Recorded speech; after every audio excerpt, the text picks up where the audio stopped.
everyone. I'm Robin Hattersley from Campus Safety Magazine. Welcome to the show. An extremely important layer of any emergency notification program is visual messaging via visual message boards and digital signage. In this interview, I speak with Brandon Brookins, who is Senior Director of Channel Sales for Primex.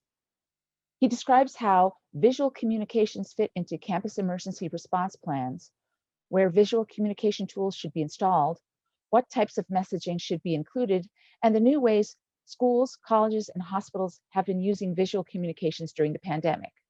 So here's my interview with Brandon. Enjoy the show. Brandon, how do you see visual communications fitting into emergency response plans? Emergency response plans can be very complicated, but the ability in those response plans to deliver a quick, simple message during an emergency event is really one part of an overall layered approach that needs to happen as part of that emergency response plan. We talk about layering. What that means is multiple ways to deliver information during an event. This can be found through simple visual messaging during this type of event to help students, staff, and visitors take actions more quickly to get to safety.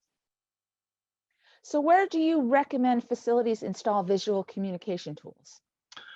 We typically start off with high traffic areas, or think about gathering spots like a cafeteria, a gymnasium, main hallways, auditoriums. This is the perfect place for our large info board displays. Now, some other areas that are typically overlooked that we would add in maybe our smaller info board displays would be a classroom. Think about a faculty lounge or even restrooms, just making sure that the occupants can be informed.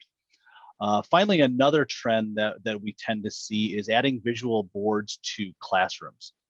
We want to support some of the hearing impaired students that we have, and the visual messaging that our info boards have helps the impaired students get that inclusion that they need to receive these messages.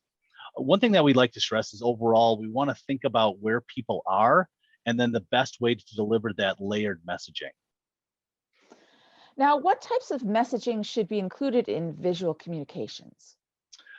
We first want to start off with that, as I said at the beginning, that quick, easy to understand visual messaging for the critical notifications. So some things to look at are a lockdown message, a weather, evacuate, but one that sometimes is overlooked isn't all clear, because you want to let the students, staff, visitors of that, let them know to come out after the event is over.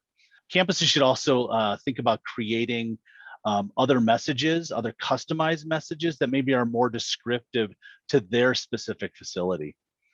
Another consideration is the ability to display some general messaging, like a date and time notice, events that are going on. This makes the info board more versatile, and it becomes an all-in-one communication solution for the campuses. So Brandon, what are some new use cases for visual communications you've seen that COVID-19 has brought to the forefront? Well, first off, COVID has really changed all aspects of our lives, and as we start to go back to normal, it seems like the education facilities have been neglected through all of this.